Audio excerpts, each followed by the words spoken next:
चांदूर शहरात फार उत्साहाचं वातावरण आहे। आज आम्ही प्रचार प्रभाग क्रमांक 1 मध्ये आहेत। इथे आमचे दोन उमेदवार आहेत, स्वातीताई म्हस्के ज्या अत्यंत उच्च शिक्षित आहेत, त्यासोबत दुसरा आमचा उमेदवार आहे अंबाडरीजी, ते या दोन्ही समुदायातून येतात आणि प्रभाग क्रमांक 1 या प्रभागाची रॅली आता संपुष्टात येत आहे।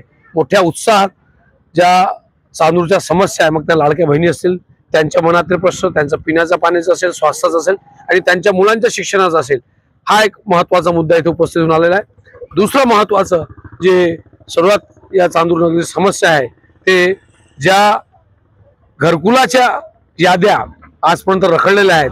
प्रभाग क्रमांक 1 मध्ये अनेक घरकुल सातत्यानं त्या प्रतीक्षेत आहे। 20-20 वर्ष झाले। नगरपालिकेचा कारभार हा तुम्ही सर्वांना बघितला आहे आणि आपल्याकडे कॅमेरा आहे, बूम आहे। निश्चितच या शहराची दशा तुमच्या समोर राहील। म्हणजे तुम्ही जर मेन रोडला गेलात तर बाबुळीची झाडी या मेन रोडवर लोकांच्या दोन्ही साईडला खांदा लागतायत। तर अशा प्रकारच्या समस्या आहेत। नेमकं काय म्हणजे प्रचाराला सुरुवात झालेली आहे, प्रतिसाद कसा काय राहिला शहरवासियांचा? तुमच्या समोरच दिसत असेल, फार उत्साह, सर्व उमेदवार आमचे फार चांगले दिले आहे। 10ही प्रभागात जनतेचा उत्साह चांगला आहे, कौल चांगला आहे आणि जनतेसाठी काम करण्यासाठी आपलं चांदूर हे पॅनल फार जोमानं कामाला लागलेलं आहे। काय म्हणते, काय वाटते स्पर्धेत रिंगणात कोण कोण तुमच्या स्पर्धेत आहे? कोणता भाजप, काँग्रेस, वंचित बहुजन आघाडी तुम्हीच आहे आणि दुसरी गोष्ट म्हणजे आप, तिसरीकडे शिवसेना, कसं राहील चित्र? ज्या शहरात सातत्यानं ज्या गोष्टी करायला पाहिजे होत्या त्या झालेल्या नाही आहेत आणि ही जी प्रक्रिया आहे ती कुठेतरी ही लोकशाहीचा उत्सव आहे आणि लोकशाहीच्या उत्सवात मतदान लोकांनी केलं पाहिजे आणि मोठ्या उत्साहात या 8 दिवसाच्या निवडणुका राहिल्या आहेत, या सर्व सामील झालं पाहिजे। कारण राष्ट्र निर्मितीचं काम आहे आणि राष्ट्र निर्मिती शहरातून होत आहे। त्यामुळे सर्वांना माझी विनंती राहील की निश्चितच या उत्सवात आपण सर्व सामील व्हावे। आपण जनतेला काय आवाहन करणार? जनतेला मागील 15-20 वर्षात शासन त्यांनी बघितलेलं आहे। या शहराची परिस्थिती जनतेच्या समोर आहे। फक्त जनतेच्या डोळ्यांनी त्यांनी बघून ज्या हाल अपेष्टा या जनतेचे होत आहेत, ज्या नगरपालिकेत गेल्यानंतर त्यांना स्वाभिमान वाटला पाहिजे की मी या शहराचा नागरिक आहे आणि ही इमारत माझी आहे, या संस्थेत माझा सन्मान झाला पाहिजे, ते कुठेतरी नाही आहे। निश्चित तो सन्मान परत आणून देण्यासाठी ही लढाई आहे। शैक्षणिक दृष्टिकोनातून तुम्ही या ठिकाणी तुमचे कॉलेजेस उभे केलेले आहे आणि बाहेर जाऊन विद्यार्थी शिकायला येत आहे। हे मोठं चांदूर रेल्वेला तुम्ही एक गिफ्ट दिलेलं आहे आणि पुढील तुमचं या संदर्भात काय पाऊल आहे? निश्चितच चांदूर हे शहर तसं पाहिलं तर ब्रिटिशकालीन आहे, ऐतिहासिक शहर आहे। 1941 ची नगरपालिकेची नगरपरिषद स्थापना आहे, पण सातत्याने शहराचा ऱ्हास होत आलेला आहे। म्हणून याच्यात एक सुरुवात म्हणून आपण वाणिज्यिक शिक्षण इथे उभे केलेलं आहे।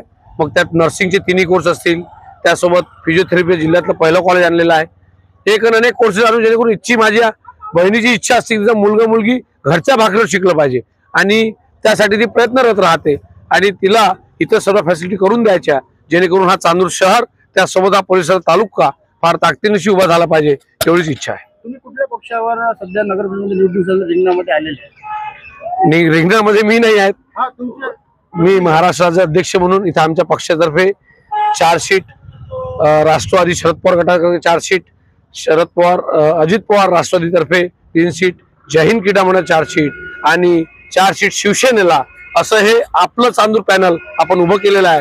तिथे सर्वांना समसमान आणि सोबतच एक सोशल इंजिनिअरिंग आपण इथे दिलेली आहे। प्रत्येक जाती धर्माच्या माणसाला आपण समुदायाला या पॅनलमध्ये स्थान दिलेलं आहे, जेणेकरून चांदूरचा जेव्हा इतिहास लिहिला जाईल तर सर्वांना काम करण्याची संधी आपण इथे दिलेली आहे। तुम्ही 4ही पक्षाचे नाव घेतले असता वंचित बहुजनचं नाव नाही अद्यापर्यंत घेतलं, काय सांगा?